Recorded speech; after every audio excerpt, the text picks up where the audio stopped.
พี่ฟ้าพี่น้องเขาทำด้วย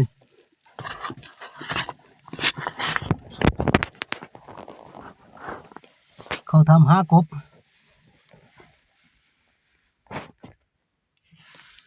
มันคือบ่มาหลีอยู่นี่วะเนาะกบนะพี่ดีก็ใส่คือบ่มาหลีอยู่ทำนี่มั้ยพ่อทำก็พ่องูจงอางใครอยู่เนาะพ่อได้โดดทำแล่นเนี่ย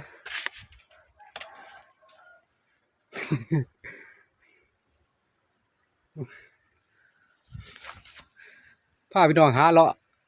ตามทำ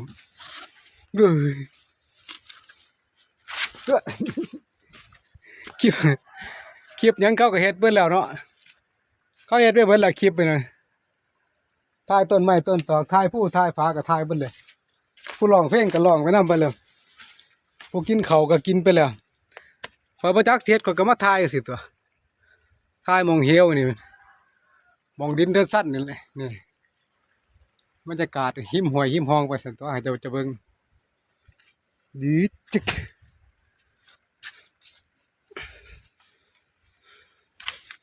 ดินโยดแล้วเป็นถ้ำแต่ว่าบ่มีกบมั้ย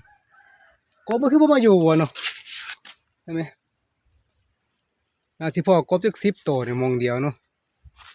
พอเดี๋ยวมันแกงแรงนี่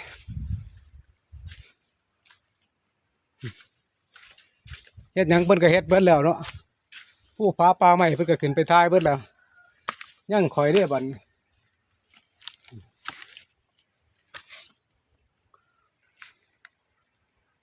สิฟ้าขึ้นมองนี้เด้อตามเด้อสิฟ้าขึ้นเด้อบ่ต้องย่านตกน้ำข่อยเด้อเพราะว่าตกข่อยตกผู้เดียวเขาบ่ให้ไผตกน้ำดอก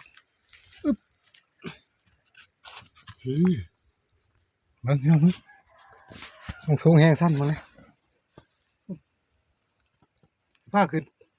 บ่ผ้าปีนไปดอกยานตกบ่ผ้าปีนดอกยานตก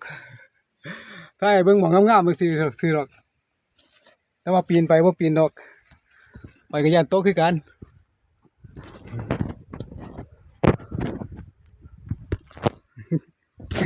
พี่เจ้าบ่ย่านบ่ย่านก็ขึ้นไปโดดเด้อแต่ว่าข่อยย่านก็บ่ขึ้นไปดอกคือจำนี่เขาก็ยังเมื่อยล่ะธรรมชาติเป็นธรรมชาติสร้างพี่น้องธรรมชาติสร้างให้ดินโยดมันก็โยดคักโยดแน่ลิได้ล่ะพุ่นโดดจะเป็นถ้ำเป็นหูสมัยแต่พ่อแต่แม่นี่สัตว์สาว่าสิ่งหลายนี่อุ้ยกวางพานมันสิมาหลีอยู่นี่แล้วนี่แต่ว่าสมัยนี้บ่มีดอก